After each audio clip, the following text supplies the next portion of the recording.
दोस्तों आज एक इस वीडियो में हम लोग हाई कोर्ट के उस जजमेंट को समझने वाले हैं दोस्तों, जिसमें पत्नी किसी और के साथ में रह रही थी और फैमिली कोर्ट ने पति को आदेश दिया था कि वो पत्नी को हर महीने 3000 यानी कि 3000 रुपए अंतरिम भरण पोषण और 10,000 रुपए का एक मुफ्त मतलब एक साथ मुकदमेबाजी खर्च देने का निर्देश दिया गया था फैमिली कोर्ट द्वारा पति को। और इसी की अपील, इसी की रिवाइज पिटीशन जो है पति ने हाई कोर्ट में दायर करी थी दोस्तों। और पति की तरफ से हाई कोर्ट में आरोप लगाया गया था कि पत्नी दूसरे के साथ में रह रही थी और वो सीआरपीसी की धारा 125 के तहत भरण पोषण पाने की हकदार नहीं है दोस्तों, जो नए कानून में भारतीय नागरिक सुरक्षा संहिता की धारा 144 के तहत है दोस्तों।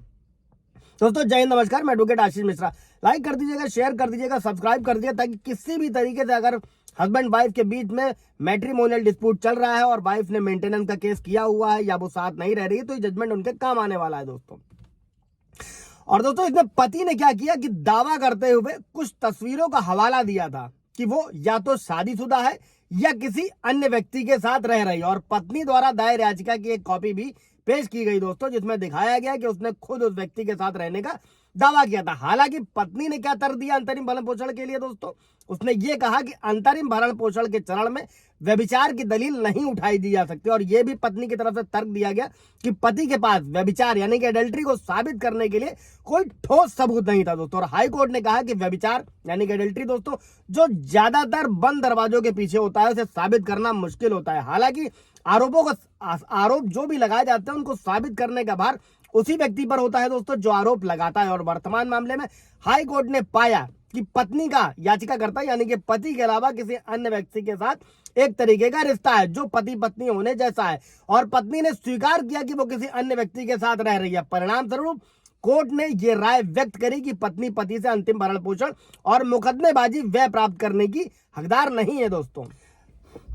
अब इस केस में दोस्तों पति ने क्या किया था, पत्नी की बेवफाई को साबित करने के लिए पति ने सोशल मीडिया से सबूत दिए थे दोस्तों। और हाई कोर्ट ने पति की तरफ से जो पेश सबूत थे उनको मंजूर कर लिया। और पत्नी की बेवफाई को साबित करने के लिए अब कोर्ट में सोशल मीडिया से लिए गए सबूत भी मान्य होंगे दोस्तों, और इस आधार पर फैसला लिया जा सकेगा दोस्तों। और ये जजमेंट था पंजाब हरियाणा हाई कोर्ट का दोस्तों। हाल ही में कोर्ट ने कहा था कि पत्नी के व्यभिचार के संबंध में पति द्वारा सोशल मीडिया से लिए गए सबूत को भरण पोषण यानी कि जो पत्नी की याचिका पर अगर डिसीजन लेना है तो उसे नजरअंदाज नहीं किया जा सकेगा दोस्तों। और हाई कोर्ट ने कहा था कि फैमिली कोर्ट को अपने न्यायिक विवेक के अनुसार किसी भी ऐसे सबूत पर विचार किया जाना चाहिए जो उसके सामने मामले के फैसले के लिए जरूरी है दोस्तों। और हाई कोर्ट ने कहा कि पत्नी के व्यभिचार को साबित करने के लिए पति की तरफ से जो पेश सोशल मीडिया से संबंधित सबूत है उस पर अदालत अंतरिम भरण पोषण और मुकदमेबाजी पर जो खर्च हो रहा है उसके निर्णय के चरण में विचार कर सकता है दोस्तों। और जज ने यह स्पष्ट किया कि इस तथ्य पर ध्यान देना होगा कि ऐसी सामग्री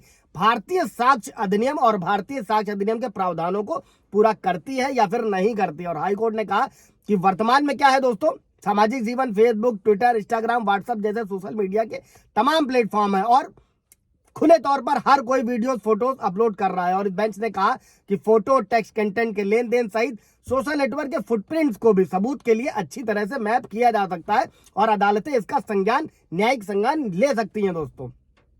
ये थी पति की मेहनत जो उसको उसका फल मिला। अगर पत्नी अडल्ट्री में थी, कोई सवाल जवाब आप लोगों का दोस्तों होगा तो पूछ लीजिएगा। Thank you.